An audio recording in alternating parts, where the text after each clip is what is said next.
It needs all the things. Give it all the things. Oh, perfect. You nailed it. You can't bend physics. What you can do is write better software. And you're doing MPLS changes or BGP changes. May God be with you, right? I always feel like I'm just a little fish in a sea of big fish. I've got a nested 6-node vSAN. Oh, guys. People, quite often think that they don't have anything to bring to the table when they absolutely do. Everybody should. Anybody in IT that skips the phone stuff, it just hasn't earned it. Okay, I lied. I have one more question. On demand. Correct.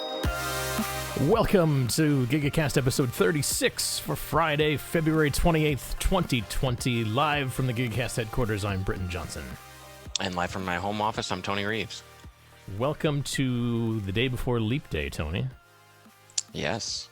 Are you doing anything special to celebrate Leap Day tomorrow? No. Are you? Probably not, no. I never have celebrated that holiday, but I was contemplating taking the kids to the car show in Milwaukee, but I don't know if we're going to do that now because, everybody's sick everywhere and trying to avoid germs before I go on a work trip. And coronavirus. Hey, somebody posted on Twitter the other day. I saw it yesterday, actually, a live map, and I didn't get a chance to zoom in. Their mobile site was horrible, and I clicked on the link through mobile Twitter, but it was a link for current outbreaks, and what I could gather, there was red dots for the locations, and according to that, there's a coronavirus case in Milwaukee and Madison. Yeah, no, there was one here a couple of weeks ago, and the person the UW hospital they made them self-quarantine themselves at home. So that was the first case in Wisconsin. It was right here in town. But okay, yeah, somebody who just happened to be visiting somewhere in Asia and came home, and all of a sudden they had it. So I don't know what to think about some of this stuff, man. It's I think it's analogous to a lot of the stuff that we do in technology, where viruses happen, and even especially in IT, and things spread like this, and I think it'll be a good leading thing into our conversation today. But so in terms of general news and updates, I don't really have a whole lot. I have been going gangbusters with customers lately and demoing a lot of stuff with VMware HCX. Nice. And a lot of Network Insight. It's been nonstop, man. And I know you're still looking for a gig, so anybody who is considering and looking to hire people with Tony's wonderful, amazing skill set, please reach out to him.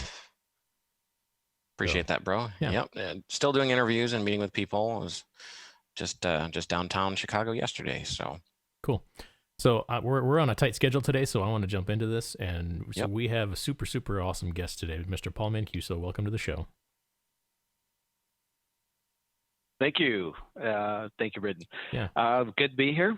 It was interesting when you asked me to be a part of this after you and I had visited a couple of customers together out in your way. Yeah. And I sat, after sitting with you for 2 days, I'm just man, everybody, especially in VMware, even if you're going to be in NSXSE, all brand new NSXSEs for VMware need to spend 2 days with Paul. Because it's like learning it's like learning at the feet of the master. I mean, you're I don't want to build your ego up too much, Paul, but you're a really smart guy, and the way you communicate things is very straightforward, and I appreciate that as an engineer, that you don't really sugarcoat stuff. You're just this is how it is, and that's nice, and I think we're gonna do that today a little bit, and hopefully we won't be. Our goal is not to be disparaging or angry against competitors and how they do things. Our goal really, as we talked about, is to kind of prove the value of what VMware brings to the table when it comes to software-defined networking. So first off, Paul, I want to ask you just some general questions. Who you are, where you've been in your career, and what you're doing today at VMware. Well, after that introduction, I feel like I just hit the first drive off of the tee really well. It's time to go back into the clubhouse before the rest of the day gets ruined on the next shot. Which invariably happens, right? But at the same point, thank you so much for that. I appreciate it. Myself, I have a position. It's called Technologist Director. It's meant to be more so a title allowing our team, if you will, to talk about the greater vision of our products and services for our customer use cases. So it wasn't meant to be product specific, focused on each independent feature set of each of the various products, but it's meant to be a much more broad discussion, as you have seen me do so with our customers. In addition to that, I had started as far as where I came from, my networking background started way back in the 80s, so I'm a bit older than the usual folks, I suppose, in this field. But at the same point, I started way back in the 80s.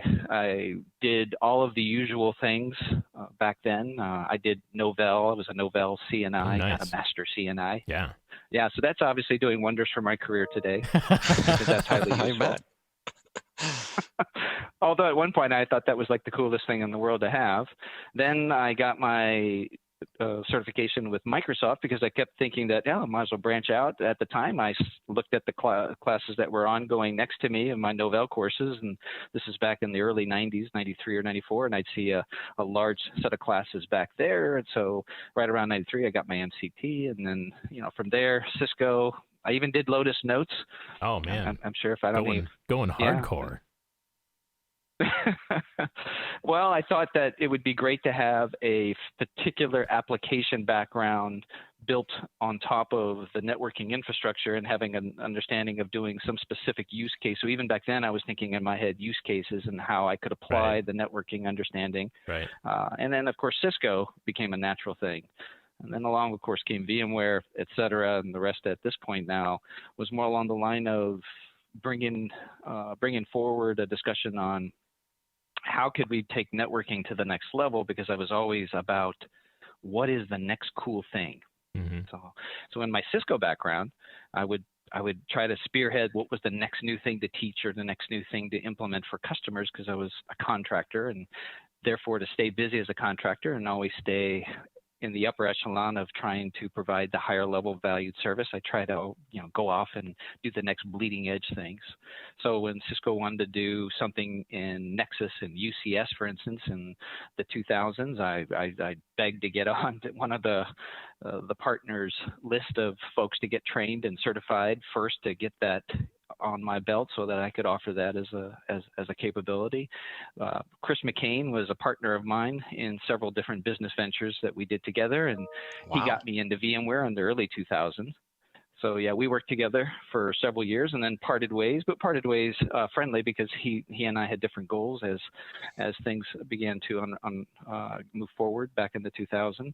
It was a time of some really cool things going on, and SDN and network function virtualization and all of that were discussion topics that were just starting to make the more public scene. But there was nothing, of course, on the radar as far as an actual product per se. Right. But the discussion was beginning to rear its head, and I thought, you know what, let's get into something a bit beyond just the physical infrastructure.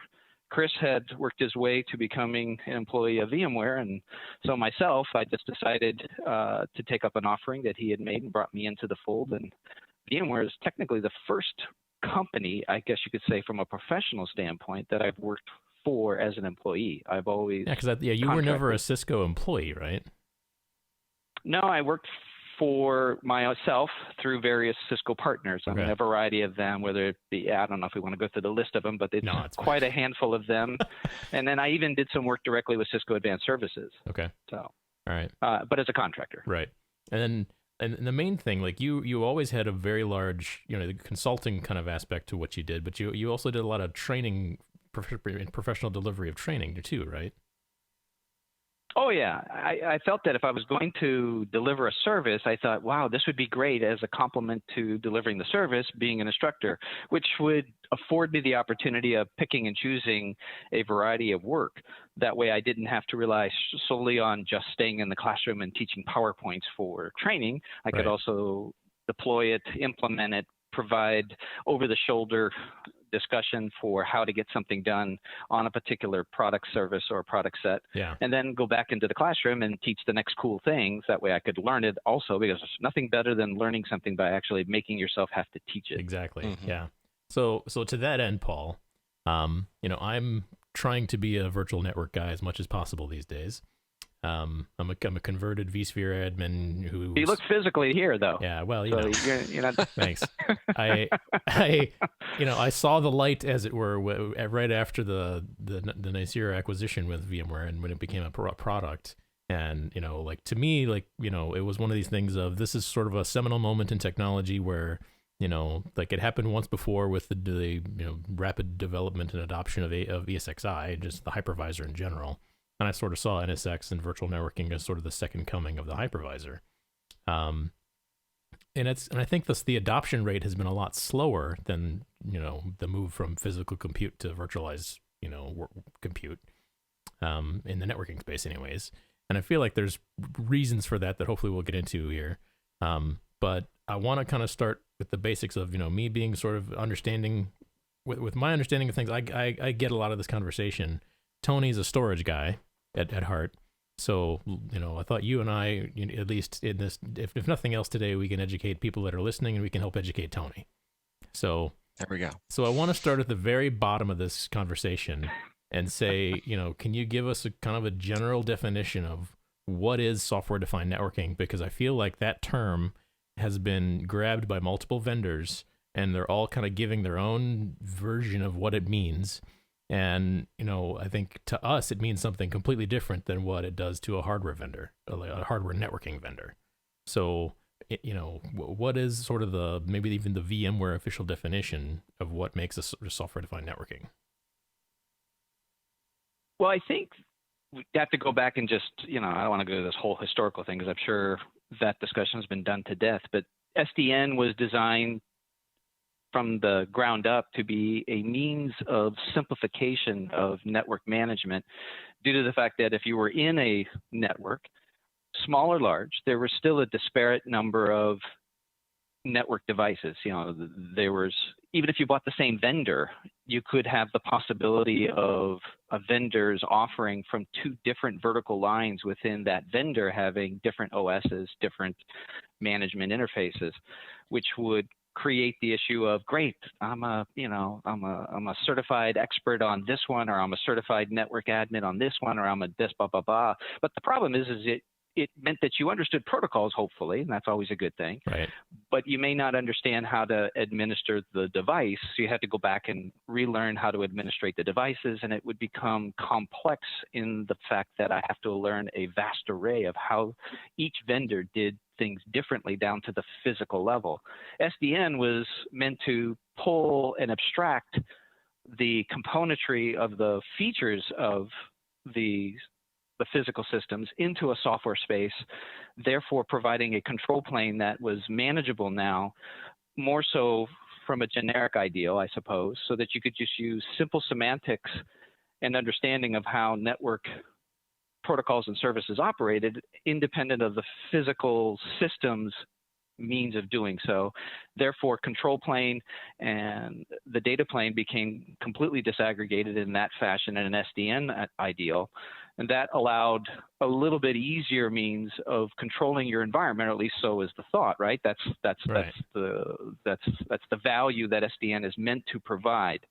And then, of course, you got a management, control, and data plane, which is the basic concepts of any network system device in itself. So physically, that can be all aggregated in one system, or you can pull those apart into three separate planes and therefore disaggregate one from the other, giving you a means of managing an environment in a bit of an easier fashion. That's the goal. Obviously, that goal is not always attained, but that is definitely the goal. Simplification of network management, and SDN is meant to provide that as a means of doing so. So in reality, it really isn't that much of a leap to say that this is kind of the same idea of moving from physical compute to a hypervisor. Not really, because the space where you do the networking and where that data plane for that networking resides, it should be more about where is the best place to position it. What's the best area for a specific feature or function to be delivered? Again, that's where network function virtualization comes into it, because that became a use case for SDN, because technically they were two separate tracks. So network virtualization and SDN were entirely separate tracks if you were to go look along the standards for each of the documents as each of those progressed through time and evolved. It's just that network function virtualization and network virtualization became an SDN use case at some point where it's like, wow, SDN now become usable because it got this ability to abstract these software services in the network layer and then manage it in a control plane disaggregated from the physical environment. And the virtualized function is nothing more than software components that I can now deploy anywhere independent of the topology of the environment. Or I shouldn't say the topology of the environment, but the independent of the physical locality of various systems inside of my environment, making it a lot easier then to provide a feature or a service without concerning yourself. It has to be in this rack at this locality because it has to talk to that device in order to get that feature. And that, I think, something that SDN and network virtualization brings to the environment that gives us that agility, that simplification.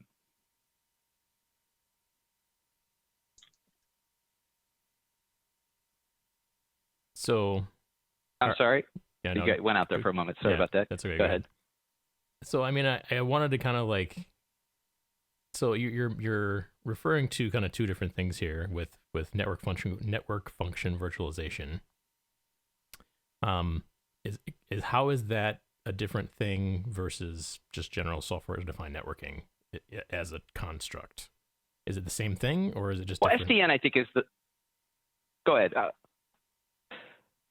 No, I'm sorry, you were going in and out, so I think we're talking over each other. Sorry, no, it's fine.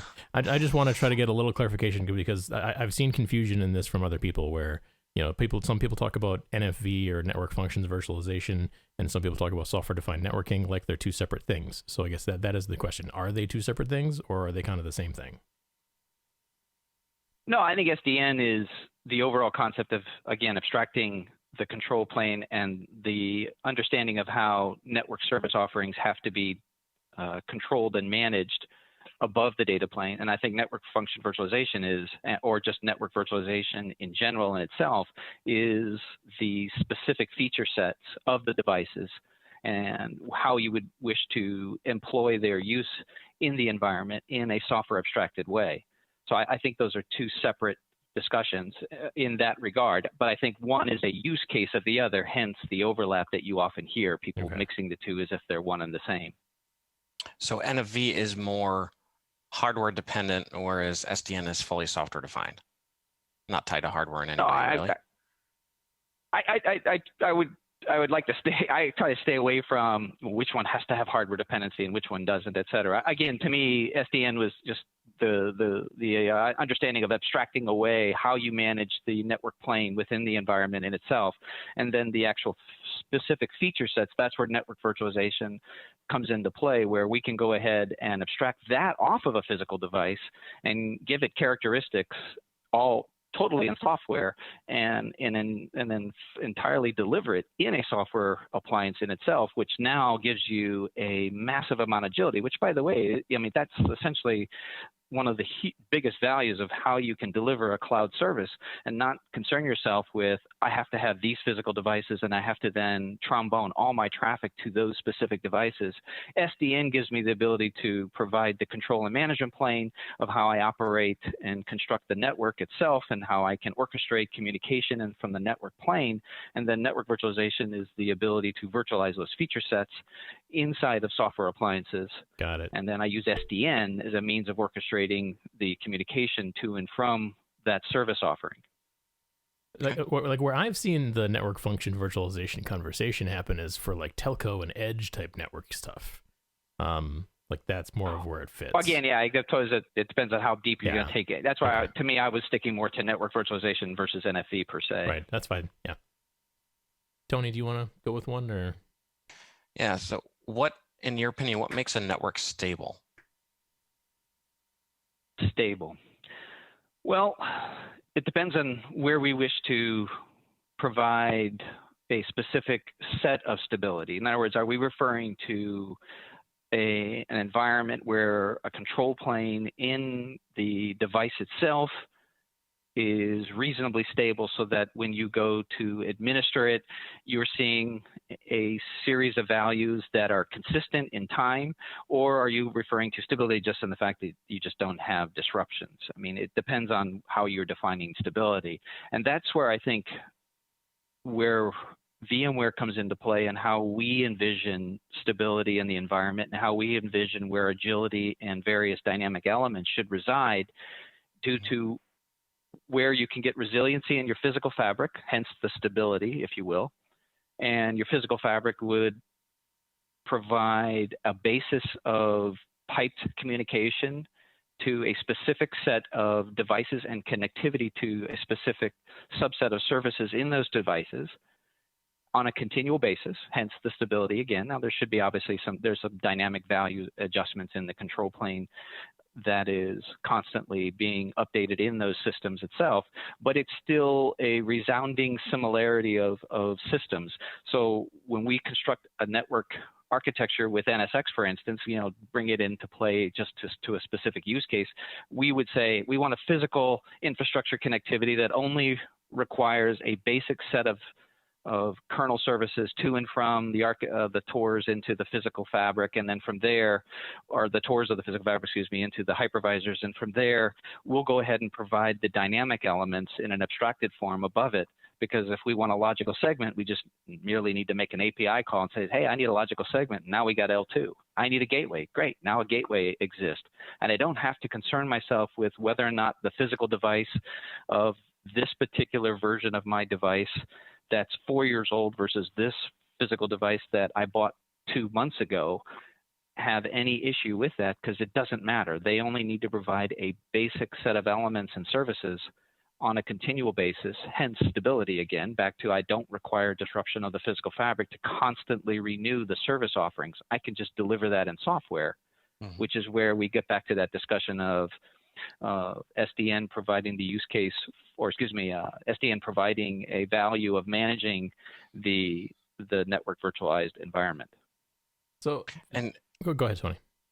And kind of going back to my background in software-defined storage with vSAN and the full software-defined data center with VCF, when we're talking SDN, NSX, for example, in our stack, what would the software-defined networking impact be on an ESXi hypervisor from a CPU and RAM perspective? I know from a vSAN perspective, it's fairly minimal, pretty negligible overall. What would the impact be from NSX controllers and all the software-defined components that you have in the NSX stack? All right. Well, obviously the hosts that are providing the virtual appliances compute services, I think that's separate. I don't think that's what you implied. I think you meant the hosts that are providing the hosting of the applications, utilizing the managed services of what NSX would provide. Am I correct? Okay, yep. Good. Then if you look at it from that, it is just like you said with vSAN, it's extremely minimal because you have usually a dozen cores. On the older systems too, as many as now, was it upper reaching of 36 and 48 or something like that? The number of cores inside of a 2-socket system, by the way, that's just 2 sockets. They could obviously be much more than those number of cores once you go well beyond 2 sockets. So you could even just double that alone in a 2-socket system with 48 cores. When you start talking about the compute power of a hypervisor today versus just 5 years ago, it's multitude times that. And even then, when we were computing the amount of CPU processing NSX would consume, at the time, just doing network virtualized services as well as distributed firewall and load balancing and things of those are separate use cases. We'll come back to that in a moment. But just for those 2 alone, I think it was less than half a core at a max of a single core. Nice. So if you had 2 sockets with 12 cores apiece, that's 24 cores, and you're only consuming in an aggregate of less than half a core, that's practically nothing. Mm-hmm. All right. Paul, one of the things that I feel like I'm battling as an SE is this trust that people have built up in physical network gear over their careers. Like a lot of people just they kind of take the physical network for granted after a while because for so many years it's just worked. And so now we're coming in with this new solution. Everything is a lot of stuff is moving from things controlled by a processor on a physical network piece of equipment, and it's moving into this software defined world. And so now we're basically breaking that trust that people have built up in their minds that, you know, this thing works this way and I understand it this way, and now you want me to trust that it's going to work this way in this whole other system. So I've always felt like it comes down to like we need to help customers kind of build their trust in software-defined networking and in software-defined solutions in general. So, you know, besides just time and besides just proving the value and proving how it works and how things are, you know, how can we help customers build trust in software-defined solutions, especially networking? Wow, that has been a big problem in networking since the beginning.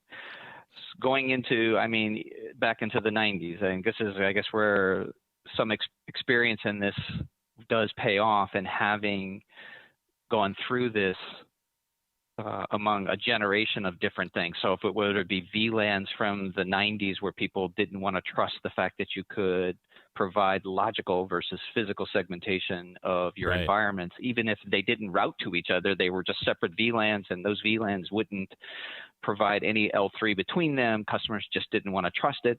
There did tend to be, that oddly enough at the time too, some specific means of hacking those VLANs, if you will, and VLAN hopping became an issue, and that just created further distrust in VLANs.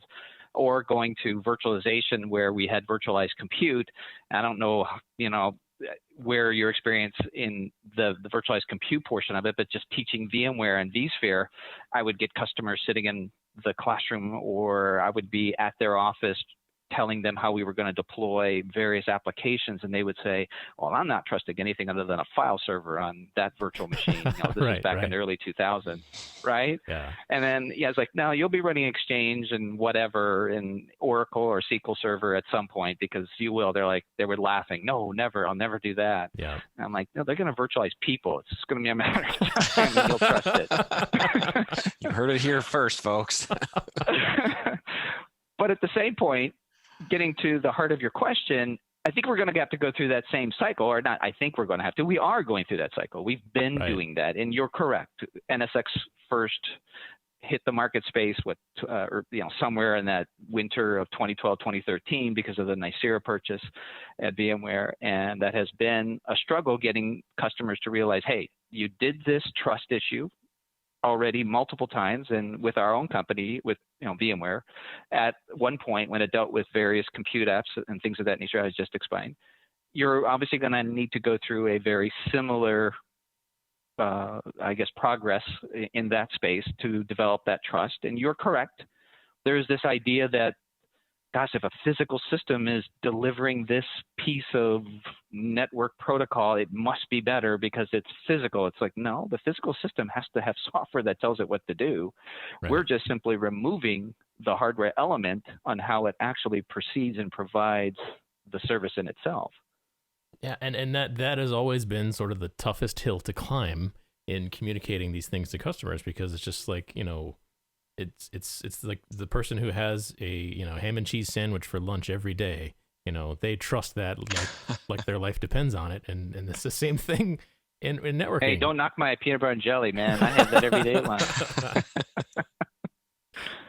So I'm not changing. And I think part of this comes back to career track, because for a lot of people, I mean, myself included, I mean, we as technology people, we have to invest a certain amount of brain power in just learning how things work.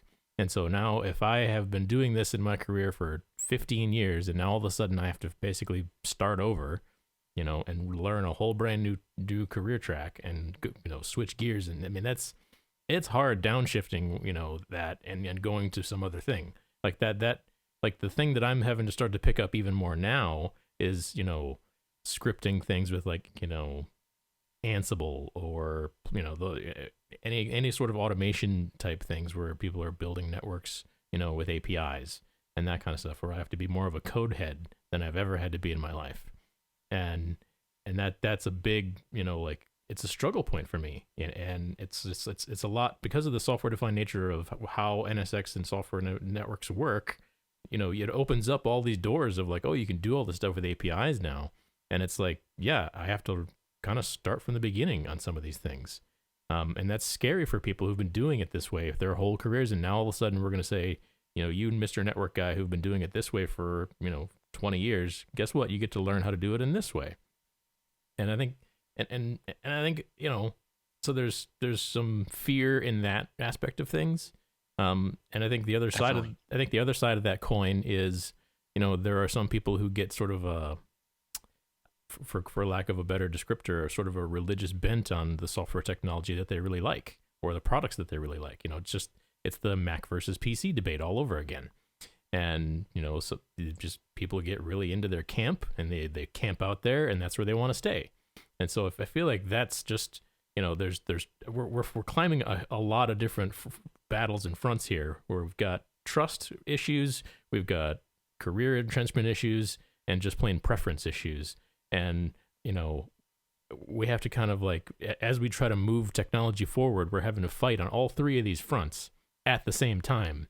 And I have yet to find a silver bullet answer, because probably it doesn't exist. Well, this goes to what we attempted to have as a great conversation in this area around mindset, which is essentially what we're hitting at, right? Right. Mm-hmm. I think so. Tony, you guys agree? Yes, I think exactly. Does that make sense? Yes. Well, if you think of it, then it's the mindset that says, I have to do this at this place or on this piece of device in order to make it this special, as opposed to not really. You thought that way, again, going back to VLAN segmentation as a means of logically crafting separate and isolated environments, or using virtual machines as opposed to physical monolithic systems to monolithic environments, right, where you had one app on one physical device because we trusted a various OS so well right at that time. Right, but obviously that's not so. We can run multiple operating systems, and now we have containers and microservices where we're going to run not just a few dozen or 100. We're going to run 500 or more. Yeah, that's just one more thing I need to learn. Services. Mm-hmm. There you go. And by the way, there's a trust there, as well as a little bit of complexity in what is being offered, and that's a whole other world that I'm not going to talk about. We got to get Niren or a handful of other our experts out there. But Chris McCain, for instance, was the one who came up with the concept of an NSX mindset. And this is cue your T-shirt. Oh, yep, there we go. Oh, yeah, there you go. There you go. I don't know, does it read well though? I always look at it. I think it looks backwards when it does. No, it, you're right? good. You're good. Yeah. But at the same point, he came up with this idea of NSX mindset, and he developed an entire lecture idea surrounding growth mindset, where we needed to get network people to stop thinking of what you just stated, that this trust factor had to be in the physical systems, and say, no, we're not removing your expertise. That's a silly thought, because networking is definitely something of an expertise that's always required, whatever you're going to be doing inside of an enterprise, whether it's the enterprise portion of your network or the actual data center itself. But at the same point, we're going to try and make it easier so you don't require expert level skill sets in order to have two workloads in a data center talk to each other and get an inherent set of service offerings between that workflow. So in other words, A talks to B, I should just get inherent security. I should just get it. I don't need to trombone it, service graph it, PBR it, whatever. I should just be able to provide a certain level of service value simply because A needs to talk to the IP address of B, and that's it. And I think that's where we have to encourage the environment to look at. And that's simplicity. And that's a good discussion topic in itself, is just what does simplicity mean? But at the same point, getting people to realize that I can offer simplicity in doing it in the software space, remove it from the physical environment, take your skill set, up-level it into the software's defined environment, completely disaggregated from the physical world. And now you have a new skill value that you can offer back to your customers or your partners or in your business, whatever, as opposed to eliminating the necessity of doing networking in general, but just providing a different means of doing it that should be more agile, because I'm no longer tied to how a physical device wants to do it, right? Mhm. And then I think of it, if you look at it from that perspective, then you start going into a whole array of different discussion topics in that regard. But you're right, it's tough getting people to think that way. Remember, my background, was network. I mean, now I'm not trying to say that Novell itself was a networking initiator per se, but Novell did have a network environment, and it was during that space where, when environments where servers kind of provided the initial networking before you would hit specific devices to do the remaining portion of that communication outside of the server space. But at the same point, I started at a Cisco background, and I've been in doing Cisco networking all the way up for almost 20 some years before my employment at VMware. So one question I have for you here is, how is NSX different from other software-defined networking solutions? Well, the main focus of my discussions have been around how NSX does it different from, let's say, various hardware vendors, just to keep it politically correct, if you will. No problem. Yeah. We're all friends don't here. have an Yep. We're all friends here. Well, we are, of course. But we don't have an ingrained dependency on the physical device. And this is where I think we can derive value faster, more efficiently for our customers on a continual basis with less disruption. Now, it's all marketing speak, I grant you. And so I forgive me for that. But it's all true because it is what we can do. Every quarter or so, or whatever our cadence cycle is, we can deliver new features without requiring you to rip and replace anything per se. Now, granted, we did have to go from one NSX flavor to another NS flavor to derive our next generation of value. I grant you that. And so if anybody in the audience is thinking, well, you guys are going from V to T, well, that's true. And I don't really want to go into that because that would take too much time. Yeah, that's a whole other discussion. Granted, that is true. Yeah. But that is, but that is somewhat true. But there was a certain necessity involved in that requirement. But at the same point, we've made that painless because, again, you're not ripping and replacing your physical world. So other than a disruption in how workloads need to be moved and migrated and managed, it's much easier than having to rip out your physical infrastructure to deliver a new feature. And then once we get you on to our latest architecture and forthcoming, we're going to be able to envelop that value much more rapidly, much easier, as you're going to see coming forward with our newest announcements, as you guys are both well aware of what's coming forth in vSphere 7X and how we're going to be able to provide integrated application platform right on the hypervisor. So no longer are we going to have this disparate matrix of stack offerings that we have to do in order to get a customer to utilize a complete application frameworks. We're just going to have only a handful of different offerings, all of it embedded in a well-formed application platform as opposed to just a resource management platform. So vSphere has definitely matured from just providing the four basic resource management of networking, compute, memory, and storage services, right? We can now actually do the vast array of the application needs embedded in the hypervisor from a control plane and management plane of the application frameworks all the way through the virtualized networking space that we're going to be able to provide right in the hypervisor, inherent in the way the hypervisor operates. And that goes back to the simplicity discussion, right? Because now we'll take your networking skills in that physical system, up-level it over into the hypervisor, and you can then essentially deploy in a much more agile world in that value. Or in that way, I should say. Excuse me. And see, this is where I think, even going back to the first question of what is software-defined networking, like the thing that customers are always hitting me with is, well, if I'm buying X product from this other vendor who says that their stuff is also software-defined networking, and they like to claim like oh well, there's also it hooks into vSphere, and so I can do all this kind of deployment of networks in software. So it's the same thing. So why do I need you? They like the thing I'm constantly fighting is the logo over my shoulder here for VMware Cloud Foundation. People love the Cloud Foundation message, but they don't want NSX. And so but of course you can't have one without the other. And so it's one of these scenarios where like the customers are always just like, we hear this message from other vendors about software-defined networks, and we believe that because they're telling us that they're getting a software-defined solution, and then VMware comes in and says, well, maybe not. And so like that is sort of the walking on eggshells conversation we're trying to have here, where, what is the real value, I guess, that we can point to or say in those discussions, or even in general, of why other vendors really aren't a software defined solution. Because ultimately, yes, they're, I think I've heard you say this before, Paul, where like, you're not buying a software defined solution, you're buying a switch. Well, that's the other thing. If we get down to the basic elements of what a physical fabric is, a switch is a switch. It's not a firewall. Switches were firewalls. People would pay $30,000 for, right, their firewall all day long, as opposed to the monstrosity of amount of money that people have to pay for security appliances.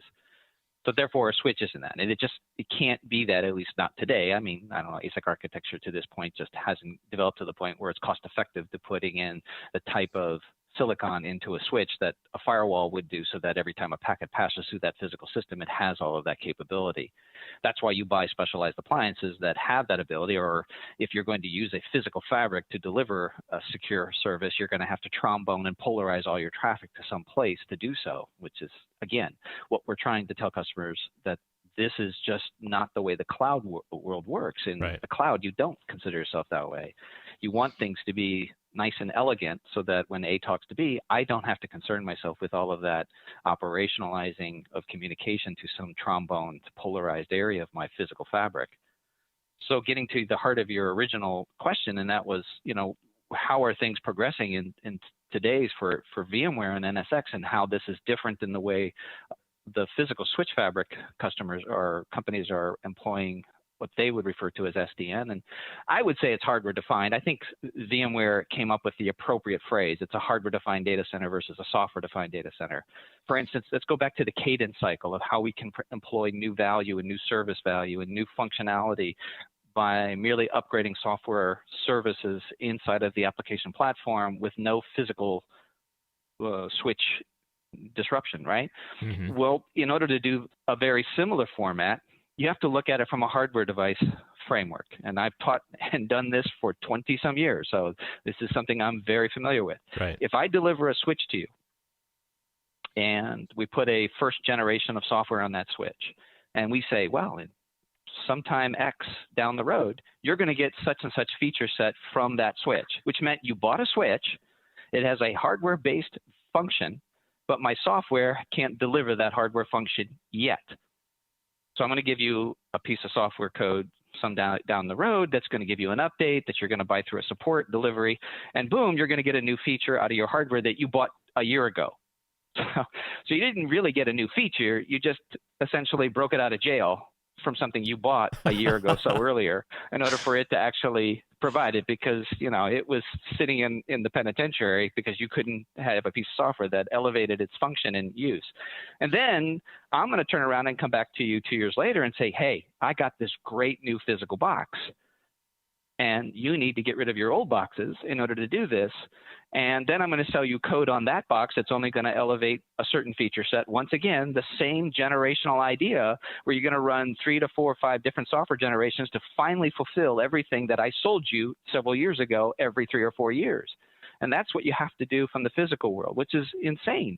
But it was the only way to do it back then. So to be fair to all of the switch vendors, it's not that this is a con game of sorts. It was something that was the only way to deliver things, and it was the way to get things out efficiently and fast to market. So that's fine.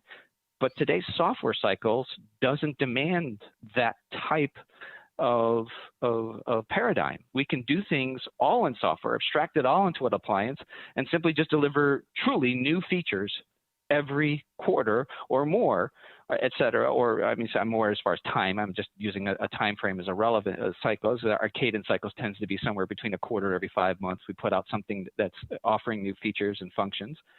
And at the same point, that cadence cycle is not dependent upon what you have in your environment. That's also important, because think about this.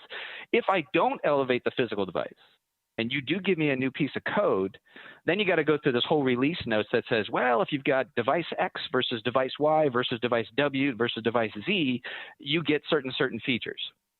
And this code can only run on device X, but you can't put it on device Z. I mean, what an insane way of living. But it was, again, the only way you could do it before, but today we don't have to do that. Now I can give you a piece of software, and who cares what's underneath it, and you get features A, B, C, right? And then you get A, B, C, D, E, F on the next feature release. And that's a really cool way of looking at your environment that, once again, is simpler. I think going back to the conversation on, a lot of admins out there, the fear of losing their roles, that kind of thing, this doesn't make any of that go away, right? Physical networking is always something that we're going to need. This is just an overlay and gives you a little bit more flexibility and some additional capabilities, and not always having to touch the physical network, because you can loop back inside software, inside the same, VMK NIC, and inside the same kernel. So I think that's an interesting point too, is going back to the NSX mindset. And I was privileged enough to see Chris McCain give that talk at NDVMUG a couple of years ago. It's not that we're trying to replace what you're doing. It's giving you additional avenues to learn and additional things that you can kind of transition your career to, and stop fighting fires and move towards a more modern data center as well. Right, and I really like the way you laid it out, Paul, there, where you're just like, to get new features on a network side of things, you often have to adopt new hardware, and it's one of these things of like, we've been so ingrained in that cycle of upgrading hardware to get new software, and I think, to be fair, VMware does that a little bit too, just not as often, right? I mean, there are still CPU functions that we can't take advantage of unless you have a certain level of hardware, but correct. But it's a matter of maybe you don't have to do it every 3 to 5 years instead of every 1 to 2 years. But those are the things that I've seen customers kind of kick back at me of, if I need this new feature, I'll just deploy it in software. And so to them, in their mind, it is software defined networking because they still clicked a button on a screen to deploy a new thing, instead of just moving all that abstracting that complexity out of their physical network gear and into software, really fully into software. And I'm gonna have to go back, and I always listen back to every single episode, and Paul, I'm gonna have to go back and listen to what you just said on a lot of that stuff, because that was good. I don't know if everybody caught that, but that was gold, Jerry. Well, I do appreciate it, but it is a basis of what our business unit has been saying. I mean, it's in a nutshell how we provide that value. So if you want to have an application frameworks platform, can you derive that from solely buying a set of switches, which you had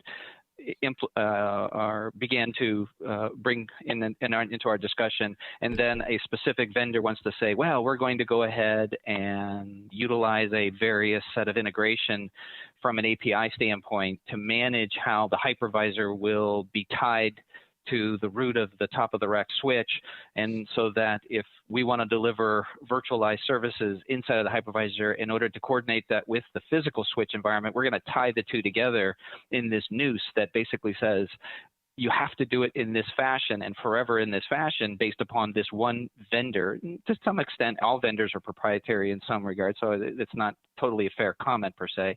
But at the same point, we're not tying together the entire physical fabric into the layer 7 app and saying that all the way down from layer 7 down to the physical system, you have to do everything in this one fashion. We're disaggregating that physical world so you can manage it entirely separate from the perspective of when I want to do upgrades, when I want to do maintenance, when I want to do refreshes of the physical systems itself, so that you can get a longer life. For me personally, I think, going back to the switch world, if someone were to tell a customer back in the 90s, et cetera, that you were going to have to refresh your Catalyst 6000s every 3 to 5 years, I don't know if the Catalyst 6500s would have ever been as successful as it was, because I'm still having customers tell me they're getting rid of those things. It's 20 years later. And customers still have those things. And then they're going to go to now a hardware cycle that we're discussing with them that's going to be a much quicker refresh cycle than what they're used to. And they're telling us that's going to somehow save them money. And I'm thinking, well, it's not just the CapEx cost of refreshing the physical system, it's the OpEx cost and having to do all of the disruption. And when you're doing that, you're obviously not going to want to coordinate that among a multitude of other changes and disruptions in how you want to do your application deployment, how you want to do your DevOps, how you want to conduct your CI/CD pipelines and things of that nature, which is really where you should be putting your bigger emphasis and business decision making, because that's how you're going to deliver your apps and the service offerings and your in a much quicker go-to-market strategy, so that the value of the business can be delivered much more efficiently. That's something we can do, showing them that how if your switch only has to be replaced for one of three reasons: A, it just breaks. Okay, so obviously you got to get rid of it if it's broken. Right. B, it runs out of steam. In other words, it doesn't deliver the I/O efficiently anymore. And C, the vendor just says, hey, this sucker's so old because you didn't have it break and it didn't run out of steam for you. Unfortunately, we're simply not going to keep supporting this thing. It's, X number of years old at this point. That's fine. But if it's one of those three things, you would have to admit you're going to get your largest return on investment on that fabric. And if I then deliver the services and software, you're right.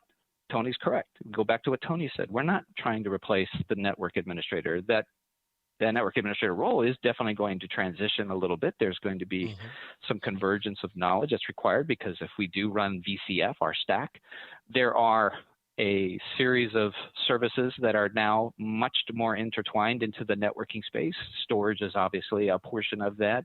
It becomes an integral portion of it as opposed to just something that's ancillary. And now when you start looking at it from that perspective, your expertise level must get up-leveled a little bit. So it's not going to say that you're going to become the storage expert, but I think all of us can agree that our virtual SAN doesn't really take anything more larger than a junior admin to figure out how it works. That doesn't mean the junior admin is going to be the guy that creates the architecture and the design of the world, but it doesn't take something other than some simple administration of IP mechanics and semantics to figure out how vSAN operates, communicates, and we can do HA for it, for instance. But therefore, the network admin can now delve into that area and help out in how we can do storage, how we can do networking, and then again, we're just layering other application functionality on top of that without really introducing new protocols. The only thing that we introduce with NSX is nomenclature. If you think of it, that's it. We don't change. We're not doing anything above, if you will, a CCNA level of knowledge. We do, we do routing, switching, load balancing, NATing, IPM, and I'm trying to think of something else. It's obviously security, correct? Right. But none of that is above a CCNA level of knowledge. It doesn't require huge expertise. So now those experts can do some of the more serious servicing, from whether it's intercommunication of your data center or it's managing an architecture of the design of the environment. So we can have fewer people, and not so much less, but just fewer people as the environment grows. You don't require X number of people for every or Y number of new workloads. Yeah, just to scale. You can maintain X number of people. Yeah. And that's been one of the things I've been trying to tell and communicate to customers in this thing as well, is like, just because this is a new thing doesn't necessarily mean that all of those good practices that you learned as a network admin for those 20 years just suddenly get thrown out the window. I mean, you still have to do good network planning. You still have to do good security policy planning. You still have to, understand how networks communicate between themselves. I mean, all of that foundational knowledge is still valid. And, I see sometimes a sigh of relief from people like, oh, like they have this thing built up in their mind. They're like, oh no, I have to learn everything all over again. And it's really just like, no, like we're just, all we're doing is moving the complexity from one construct and moving it into another, and hopefully in that process making the day-to-day management and the scalability of it much more simple. So you got into the heart of our design expert discussions when we have, I shouldn't say discussion, but training, where you architect an environment that should be able to move forward without serious disruption in order to introduce something new and exciting as your environment progresses. Whereas a poor design would mean, every 18 months you're essentially ripping and replacing something, Right. or at least a major disruption of some sort in order to acquire something new and cool. The idea of a good design should be, other than maybe having to do new cable plant or something like that, something of a very serious nature, because whatever you're putting in to your environment is not going to have sufficient backing in order to provide that function. Hopefully you can maintain a bit of, again, going back to what does stability mean? What does simplicity mean? And stability should mean as least amount of disruption to acquire new feature, new value, and new capability as time progresses. That's a great design. And that's something we try to instill in our VCDX program. Yeah. I'm aware of that just because I came into that program when the network virtualization vertical was introduced into it back in 2013. Yeah, it just hit me, Tony. I think Paul's the first VCDX we've had on the show. You might be. Really? Yeah. Okay. So congratulations, Paul. Thanks. But I think you guys. I got my VCDX on NSX for vSphere, and I'm now reworking my way through the VCP track for NSXT just so that I have that knowledge. And like there was one point last year where I think I was like I couldn't sleep one night, and so I pulled up the application process for the VCDX and I started to look through it. Like most bad ideas happen at 2 a.m. So I'm looking at this and I'm tired. I can't sleep. I'm seriously considering trying to put an application in for a VCDX defense, and I'm like, yeah, this is not a good idea right now. That's about as far as I got down that path. It is a bit overwhelming, I think. But I think the one thing that's good about the program, one thing that's bad about the program, I mean, we could go into that, but I think that's another program. Right. Yeah. But I think what's good thing about it is that it teaches some very good semantics about how you should think of architecting your environment, which is one of the most valued components of the VCDX and experience. So that you would get out of being the VCDX experience, whether you're successful at attaining it or not, at least you walk away with an inherent set of understanding of how you should deliver architecture and design so that the customer derives the best value from the infrastructure, et cetera, things of that nature. Tony, you're up.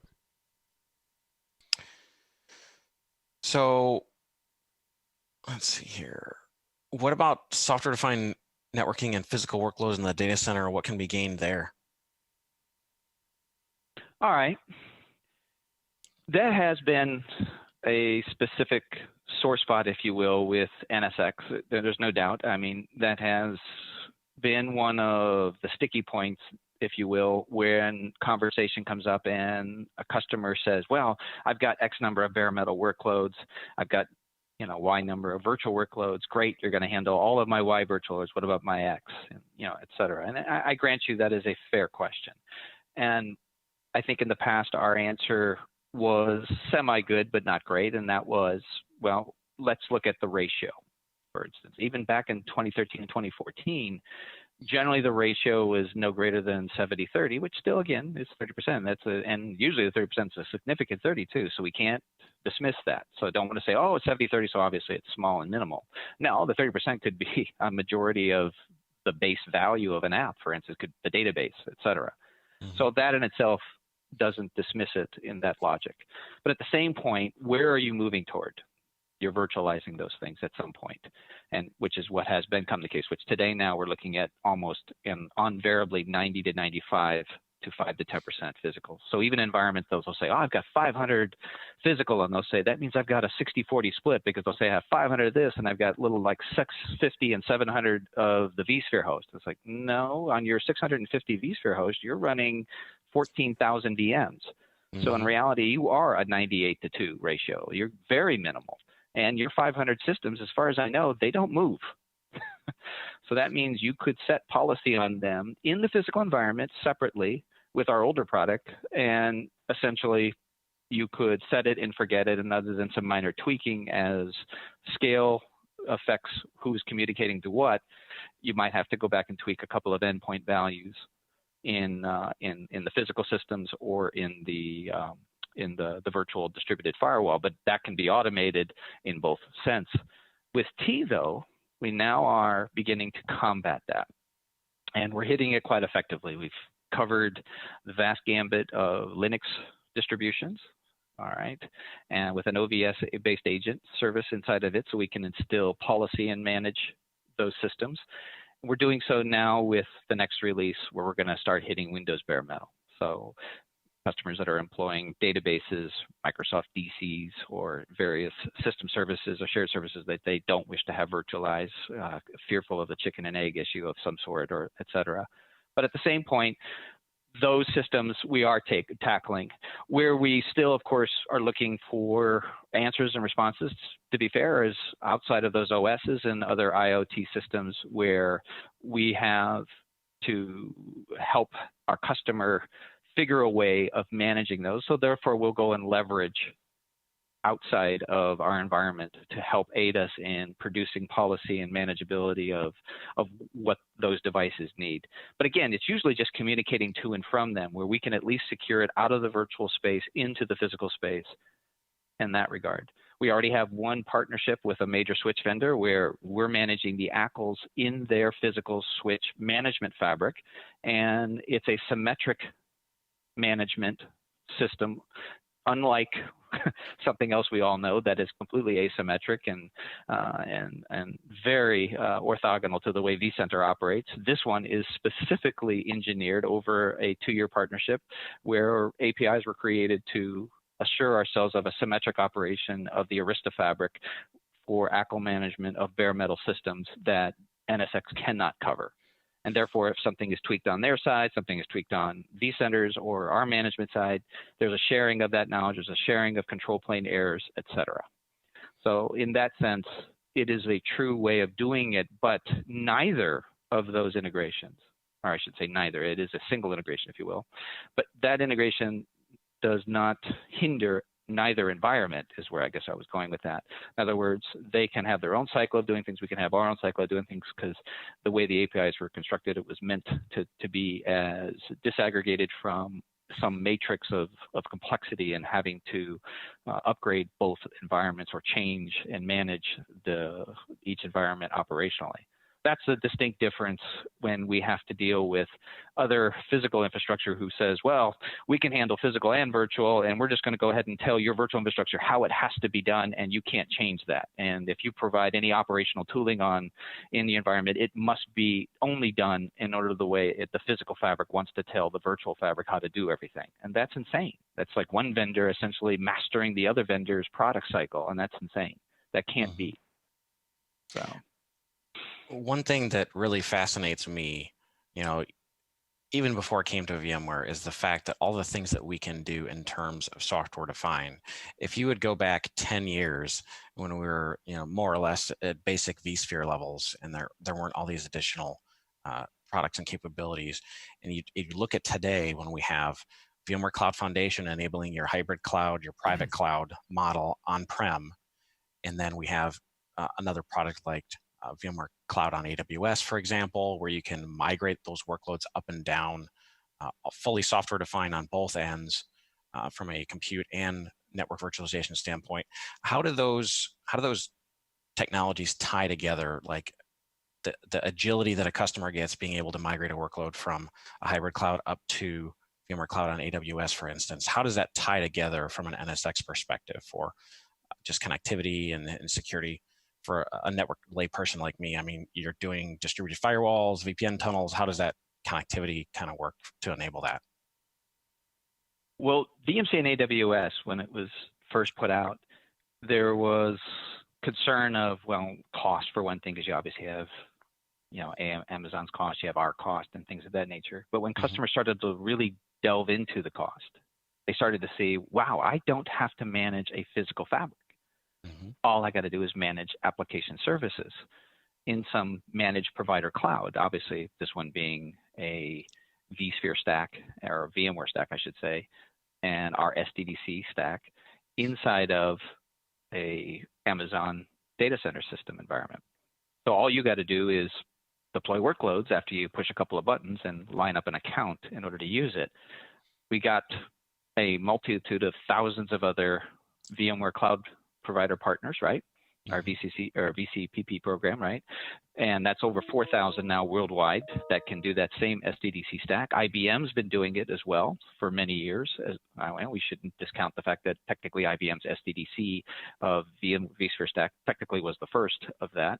And then we now have signed agreements with a variety of the other hyperscale cloud vendors, including Oracle last year, where it was, we had Larry Ellison on stage talking of the great partnership that they now have with us, and of course supporting Oracle on vSphere workloads and the SDDC stack that'll be offered inside of the Oracle cloud. So when you look at it from that perspective, you start to think, great, now I have a symmetric alignment of my data center, multiple sites plausibly, as well as the ability to go and leverage a variety of different cloud service offerings for all of my VMware workloads. I don't have to change my application paradigm unless I choose to go to something more native to a cloud. That's fine too. We're not suggesting they can't, because our cloud offerings intermix with the native vendor's cloud offering. So for instance, if you want to run a native VPC in AWS, great. We got NSX Cloud that can manage workloads across the vSphere service offerings as well as into the native offerings of Amazon. So you can manage policy across both of those. And you could do that in one of two different ways in itself. That's another discussion. But VMC and AWS specifically means that I can have VMware stack essentially anywhere in the world pretty much now. I mean, it's offered in a variety of places just among Amazon itself, and the other vendors are going to make up for different geos and regions, et cetera, that may or may not have it today. But we got those 4,000 other managed providers, and I can do DR as a service by merely just saying, I can just bring up workloads, or I can just vMotion them using HCX as the shirt that is right there, proudly displayed on Britain's. That one, VMware HCX is like super duper steroid, induced. It's really vMotion. cool. And by the way, legal steroids. Yeah. Yeah. Yeah. All right. Because, and if you think of it, it's just a fantastic capability where your mind just says, great, I can drag workloads to and from the cloud, by the way, not just to the cloud, but from it back to the infrastructure at will. And in many cases, non-disruptively, right? Because of the way HCX operates. That is something that I don't think anybody thought would truly be plausible. People were sitting there saying, oh, vMotion between two sites was stupid, and you're never going to want to do that, and so who cares about that? And you got your storage, you got to concern yourself. I used to see all kinds of crazy YouTube videos saying how silly this was going to be. Well, that's what everybody says about every new technology when it's produced, right? I mean, it's always the naysayers trying to find some way of saying that's bad. You're never going to need more than 2 megabytes of RAM. Right, yeah. That's right. Or hell, I can do that, buddy. I can go all the way back to how much RAM you have to have inside of your physical systems. I was still doing upper memory management blocks on one megabyte of memory. Wow. So back to and using all kinds of goofy products to deliver that. But nevertheless, to our modern day discussion, since that's what's more relevant, is the fact that isn't that cool though? I can drag any workload from any place to another cloud environment non-disruptively and elastically scale it. Usage. Elastically scale it too, right? And then, or I can have a portion of the front end or back end in whichever place based upon data alignment to the various standards of the regions, whatever. That's just something that I don't think people grasp until they just open up an account and they look at it and they go, you're right, this is just too cool. So yes, there's a cost factor in doing VMC and AWS, but it's far cheaper than managing an entire infrastructure, buying the CapEx in just employing the gear in some place, much less managing the lease site or maybe using a colo even. Still, we're alleviating all that. Yep. And there's something to be said for what is your business? Is your business truly doing data center management for everything that's required to provide HA and DR? Or is your business more aligned to, I just need to be sure these apps are available so my business can move forward efficiently? And I think the latter is what more people are starting to find to be the better value for them. So Yeah, a lot of the customers that I spoke to are basically in the boat of, we don't want to manage infrastructure anymore. We want to make our product X, whatever it is that we do, we want to do that. We want the technology to melt into the background. And I think VMware's vision of any cloud, any device, any app really speaks to that, where we're going with that. We can, with some of our strategic partnerships and the way that our technology is working, we've got that ability now where, we never had it in the past. It's pretty cool technology. Correct. Yeah. Right. I think that's, and then the ability to provide that secure policy and the rest of the policy, because I think a mistake that was often made is that when we talk about elevating the stack or the use of our software stack in certain world, and we say, well, we can deliver policy, everybody just thinks security. No, policy is everything from L2 through L7. So whether it's just a logical segment, whether it's a gateway value, where it's a routed protocol feature, et cetera, that's all policy. And security policy is obviously a major component of that. Mm-hmm. Paul, I want to wrap this up here, but I have a small soapbox item that I need to get off my chest, and I'd like to get your take on this as well. Okay. So I've been seeing a lot of messaging around Internet of Things, IoT devices, and this kind of thing, and how it seems like as an industry or as technology is talking about Internet of Things stuff that's happening with all these little tiny devices that need network access.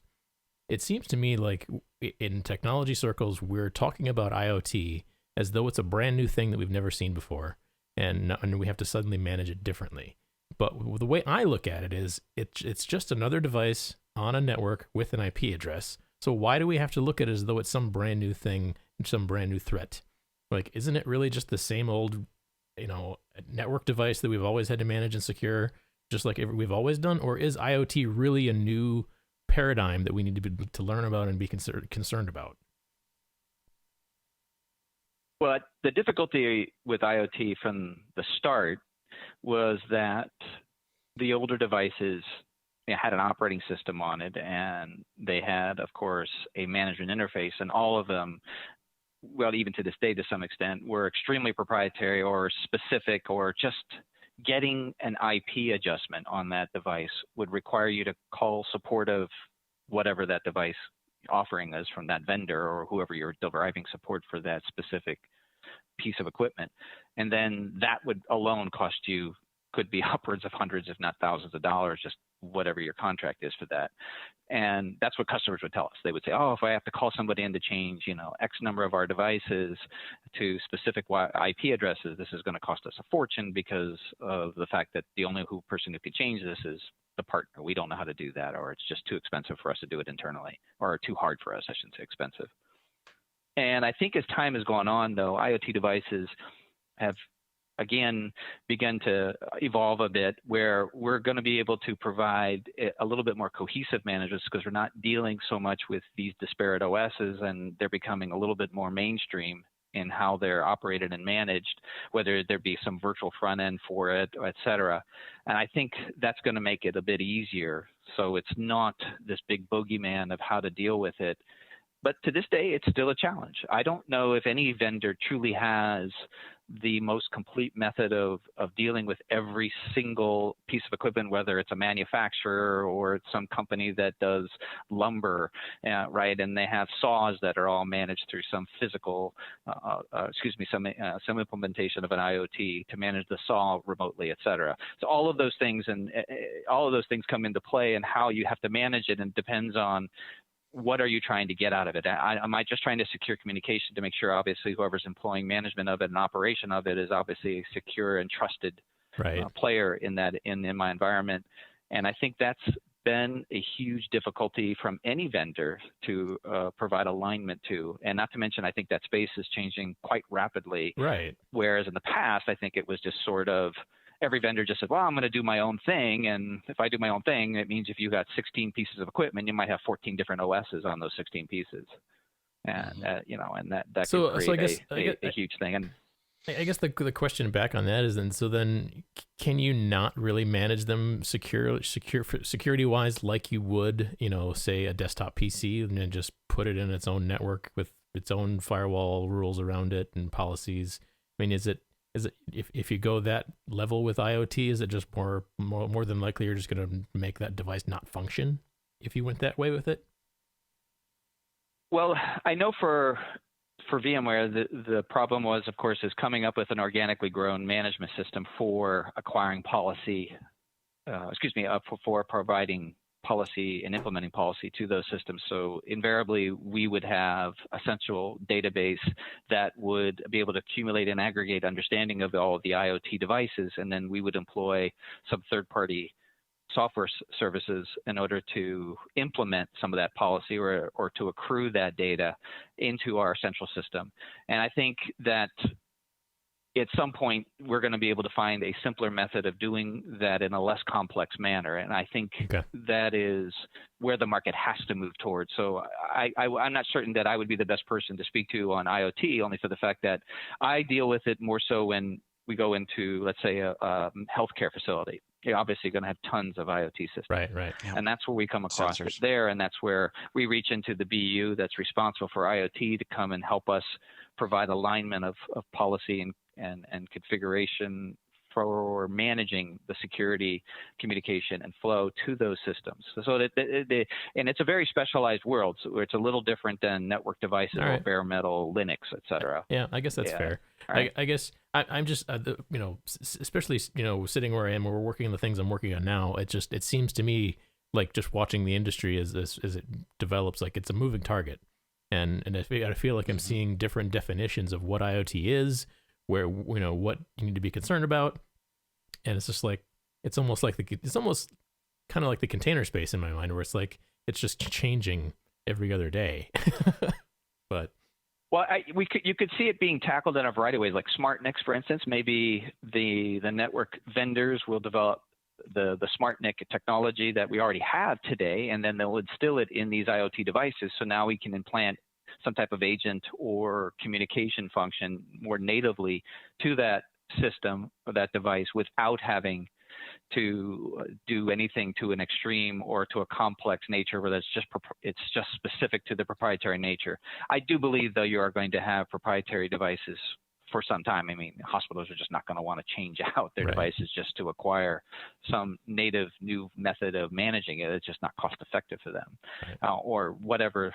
I just picked them because it just happens to be a specific vertical I do a lot of customer discussions with. Yep. But at the same point, I do believe that as time will roll on, some of that's going to get resolved a little bit easier, just because there will be a more cohesive management of it, probably just due to just innovation in the way the network itself is communicated to and from those devices. Very cool. I guess I want, like I said, I want to wrap this up. Tony, do you have any last questions? Anything else you're thinking of? I think I'm good. Yeah. My UPS is beeping an alarm in the background, so I think that's time to land this plane. It's always a good sign. Your UPS is beeping? Yeah, I have to replace the batteries, and it's beeping every once in a while. Oh, I was just wondering. I was going to say, you've been out of power this whole time because you got a lot of bright lights on there in the background, I see. No, you can't see it, but the server rack lab is actually behind me over here in this corner. No. My wife made me get rid of mine. She said if she ever heard any of those servers whirling around in our home again, that I might have to be finding a divorce attorney. So she won't let it. So now home I'm labs just kidding. can be home wreckers. Yeah. Well, she put up with it for 20-some years. You guys have to remember, go back to the 80s when you had to hear those quick tapes. Those loud things. So imagine those things whirling around at 2 a.m. at night, and no matter what you soundproof that room, you still heard that stupid little tape. It's backing up a whole 60 megs. Yeah. Nice. That's awesome. But it took 6 hours. Cool. Well, Paul, it's been a pleasure talking with you. I appreciate you coming on. This has been, we haven't had this deep of a technical discussion on the show in a while, and it's been good. So I appreciate you coming on, and I think I at some point in the future, it's been on my list of things to do to have a specific VCDX show where I get several VCDX people to come on. So I might hit you up to be the network virtualization VCDX guy on that one, because I want to try to get one from each track. I'll be lucky to do that. It'd be great. Yeah, I'd like to get one person from each track, just to kind of get the full gamut of how that's covered. So, well, again, thanks a lot, Paul. Paul, do you have a blog or anything you can plug? Actually, the few times I've written things on the web is or has been for VMware, or I did it for a fellow blogger. I put a few things on their site, but I haven't done one personally.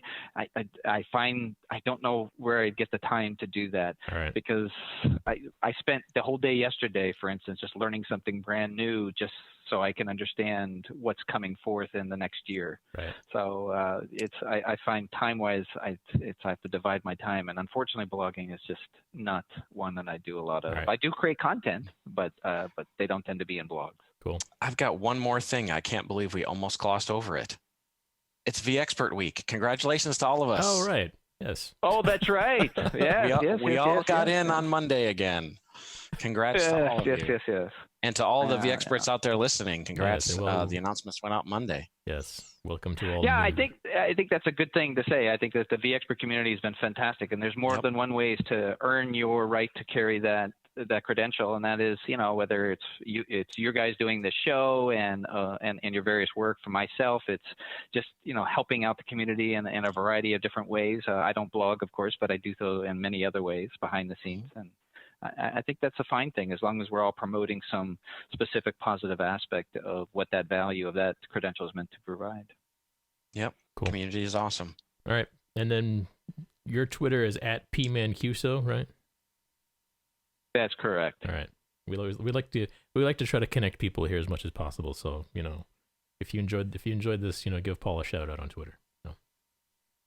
All right. Well, thanks everybody. All right, folks. Thanks. I'm going to play us out. Give me 1 second here, and we'll wrap this up.